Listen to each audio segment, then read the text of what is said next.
All right, you guys, well, welcome back to the channel. Today we're going to be in greenhouse 2 prepping for the upcoming season. Our greenhouse 2 is primarily used for overflow in the early season. So it'll be where we hang all of our extra hanging baskets that aren't going to be in the sale house. And then we bring them from here over to there once they're ready for sale. And then we also use it as overflow for our nursery for our own garden as well. So today Shaylin's busy planting about 25,000 onions into cell trays. And because the seedling room is already full of flowers for the seedling sale, they're going to need to come into greenhouse 2. So what we're going to do today is we're going to start to establish the beds in the greenhouse. So we run a 5-bed system in the summer months, which allows us to trellis five beds, just the way I have it set up. So you can see behind me there's trellises right down the center. So what I'm going to do today is I'm going to get this middle bed established first. By finding center, and we'll get it fully prepped for the hot crop that will go in it eventually, whether it be cucumbers or tomatoes. And in the meantime, until those go in, we're going to put all the cell trays of onions in here underneath frost cloth, and then we'll go from there. So we'll bring you along from start to finish on how we prep these beds. Okay, so the first thing what we're going to do is we're going to find center of our building, because I already know, because we build it the same way every year, that our middle bed is directly center. And then we have our trellising pipes up above. And the main reason that we need to prep this bed first is that in another 3 weeks, there's going to be hanging baskets that hang down to probably here. So I'll never be able to get back underneath these baskets to use the broad fork rake and put our amendments in. So we always prep them first so that the baskets, once they're in, I don't have to come back and prep it. We can just plant underneath it if there's still baskets there. So the first thing we'll do is we'll find center. I already know that the greenhouse is 25 wide, but we always try to get it as close as we can without eyeballing it. So we'll find 12.5 just here. And then what we do is in our greenhouses, we run a narrower bed and a wider walkway, as opposed to out in the field where we run a wider bed and a narrower walkway. The reason for that is the crops that get planted in here just require more space. So you could imagine trellis tomatoes coming up like this. They kind of V out from the center. So you want a wider walkway so that you have room to harvest down this row plus the one beside it. So what we're going to do is we're going to run a 24-inch bed. So we'll mark 12 for the center, and then we'll just mark a foot on one side and a foot on the other side to give us our 24 inches. And then we'll just pound in four stakes on each corner. Like that. And then we'll go to the other side and do the same thing. Measure to center, measure a foot on either side. And then we're going to string a line all the way out and around so that we have a straight line to run our broad fork down.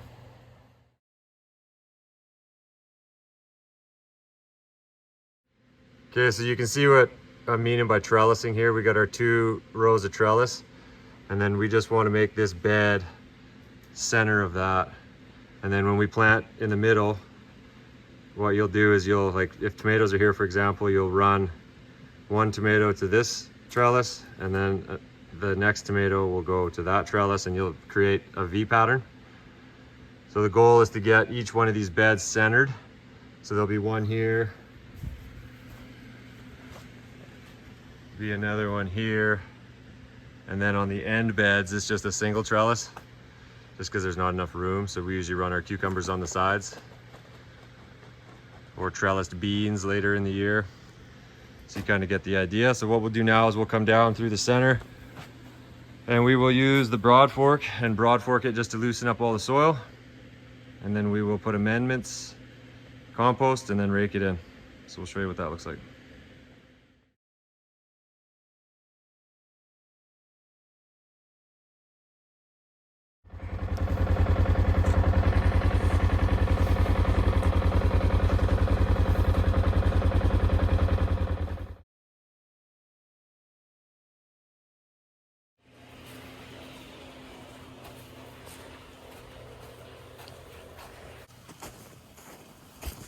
Okay, so we got the broad fork in, amendments on, and then we did a layer of compost. The compost has still got a few frozen chunks, so it's not a perfect fine-tuned rake, but it'll be enough for now. A lot of the times the bigger chunks just roll off into the walkways anyways, which is fine. But our goal with the compost is basically you want to be able to rake it out so that the compost covers the full width of the bed. So that's why I had my rake on an angle so the material flows off and you can pull it right out to the string line. Because once the string line's gone, we won't know exactly where the edges of the bed are. So if you can get the compost out, we'll be able to tell where the edges are for us to put our hoops in. So the next step will be tear the string line down, and then we will start pacing out for our hoops to hold up our frost cloth.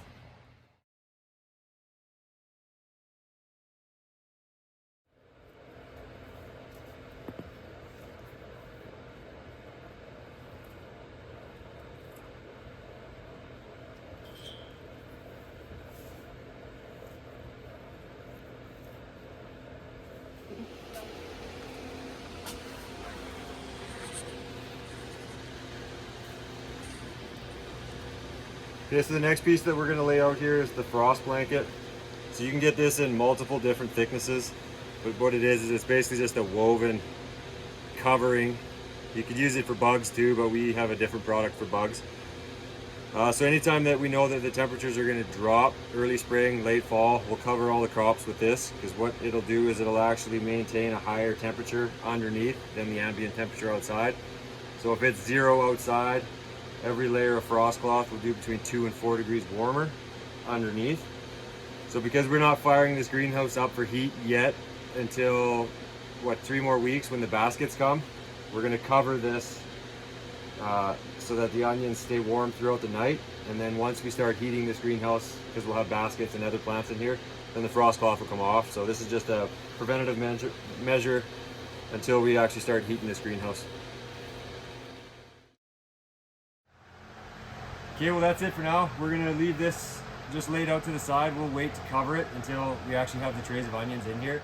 Okay, well if you guys have been following along this season, you probably maybe watched one of the other videos where Shaylin had mentioned a little bit about pest control or rodent control. So these were those traps that she was talking about. So we're gonna get these built today. That way when the seedlings come up here, we don't have to worry about the mice getting in. So we'll build this, and then we'll probably set maybe 4 or 5 traps around the edges of this greenhouse and load them up with their all-time favorite, peanut butter. I was a little bit curious how well these were going to be built. They actually seem not too bad. Not that it would much matter considering a mouse weighs nothing, but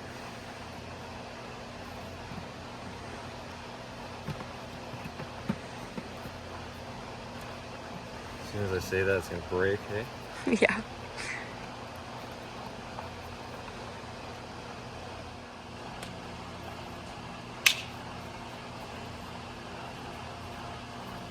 And then these clip into these grommets on the side.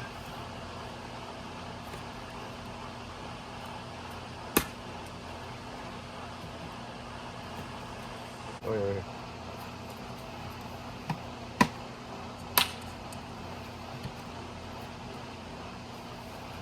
Okay, well that's it. I think that it's a little different design than I thought it was going to be. I thought these would have came up more here, but maybe it's just to create curiosity. And then I'm assuming we put peanut butter in here. Probably. And then we just got a couple of your standard deals. These ones are kind of nice because they got the turnout bottoms, so that you don't have to try to load it right in here. You can pull this right out, load it, and then put it in the bottom and turn it. A little bit better than some of the ones we've had in the past. So let's do some peanut butter.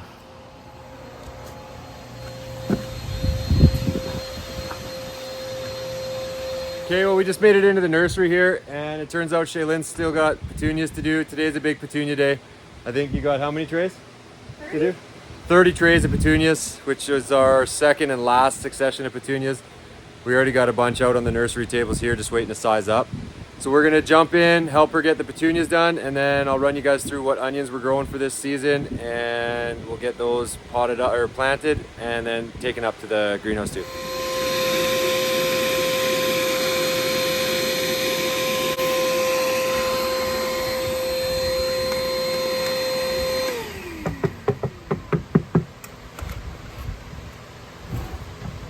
Of all the things you plant, the air seeder we probably bought it mostly for this, for petunias, eh? Petunias and pansies.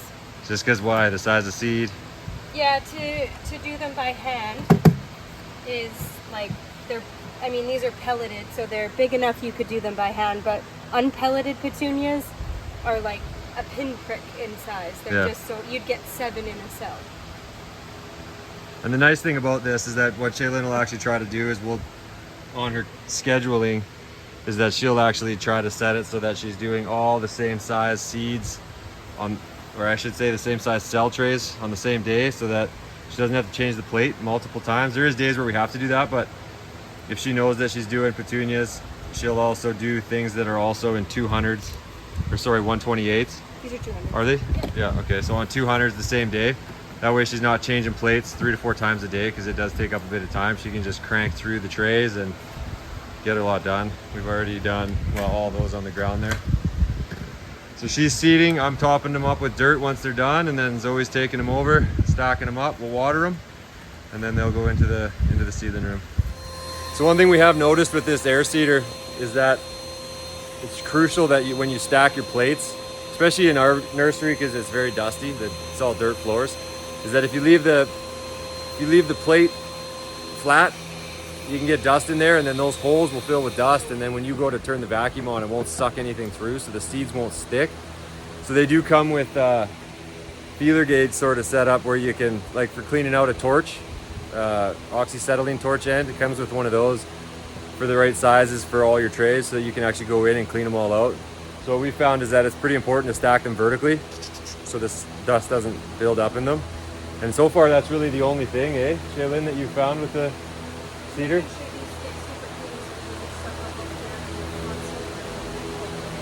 Right, so if you can't hear her over the fan, she's just saying that you got to make sure the top of the cell trays are clean before you put that thing on, because it'll suck the dirt into the holes through that way too. So keeping the dust out and the dirt out the best you can, and for the rest of it, it seems to work quite well.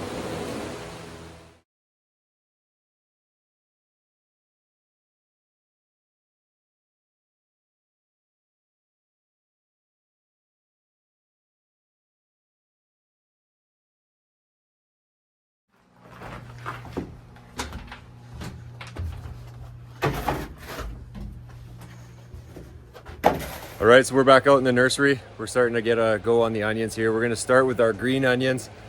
We usually run around between 7 and 9 successions of green onions a year. That way we can guarantee that we have green onions every week for our farmers markets as well as our CSA. The CSA doesn't get them every week, but the farmers market, we enjoy having them for sure.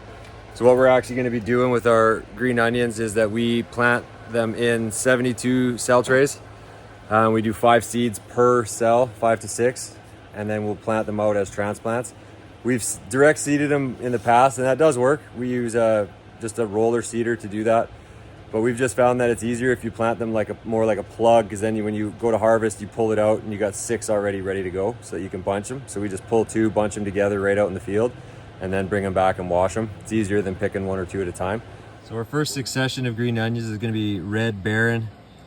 So the picture's not true to self there. It's actually a red bottom green onion, something to give a little extra color first thing in the year, and then we'll usually alternate back and forth between your standard green onion and then the red Barons, just to give a bit of variety.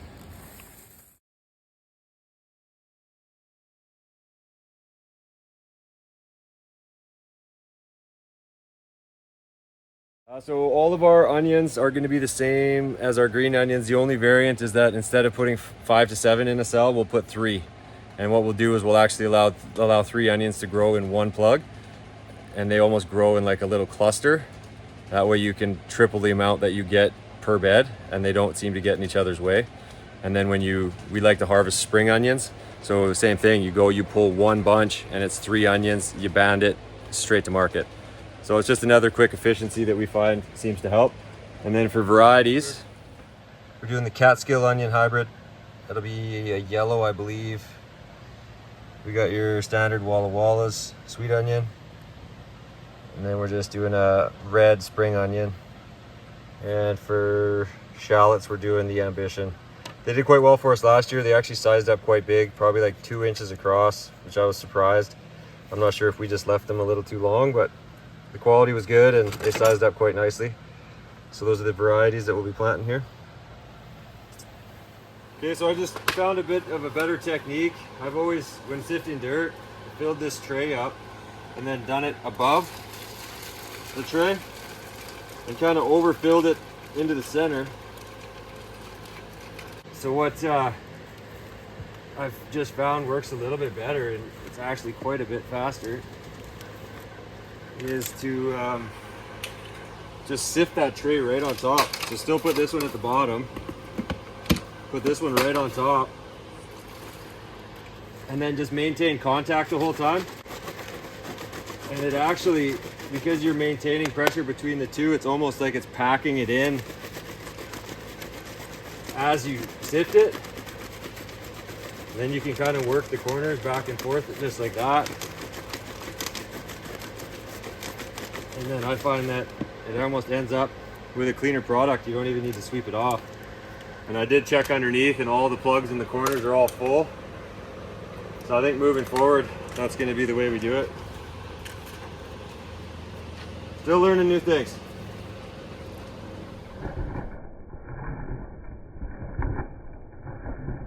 Okay, well this is going to take a minute being that we have so many trays of onions. I think it's going to get a little bit boring.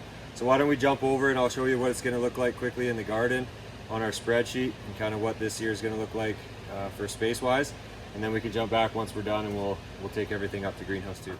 So you can see here, once we actually bring it up on the spreadsheets for the blocks themselves, you can see that we break down each plot in the garden, which is 12 beds, 12 by 50. We break it down by cultivar, so we'll do all roots and greens together. That one's not correct.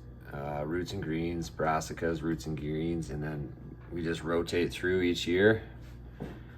Rotate them back and forth, and then you can see the multiple successions. So we'll try to get 2 plantings and then potentially 3 depending on what is in there. So when you bring it down to onions, you can see that we got 2 full blocks planned for onions this year. It's a big expansion. So we'll do, I believe these ones here are going to be all spring onions, and then these ones here will be for storage. So big expansion in onions, but you can see why we need so many. All right, you guys, well, we managed to get our 56 trays of onions all filled with dirt. The sun's starting to go down here today, so we'll get to seeding them tomorrow. That's one thing with your business being on your property and you always being here, is that it's extremely hard to, well, for me, it's always been in the past hard to walk away from a half-finished job like this. So that's one thing that I'm working on this year, is working some set hours. So this can wait till tomorrow.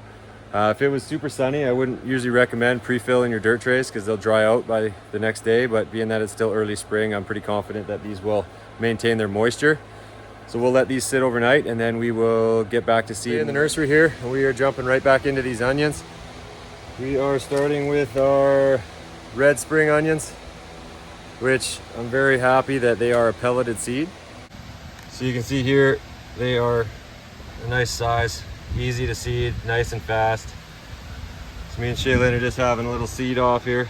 I know it looks like I'm ahead, but she did some of mine. All right, well, we managed to get quite a few of these onions done. I think we're only got about half, but you can see what we're doing here now. So we're just laying these down on this bed. We'll pull this cloth over top at night just to keep them warm. And then we'll open them up during the day and then just make sure that we maintain a constant moisture on them so that they germinate well. And then the other thing we'll do is we'll also make sure that our thermostat, our safety thermostat for our exhaust fan, is set to the right temperature, so that now that there's plants in here, we don't want the temperature in here to get above 22 degrees. So we'll set the thermostat for 22. So the minute that it hits 22, that'll kick on and start pulling the hot air out. So that's the start of our onions for the season. Thanks again for watching. Make sure to like and subscribe, and we will see you in the next one.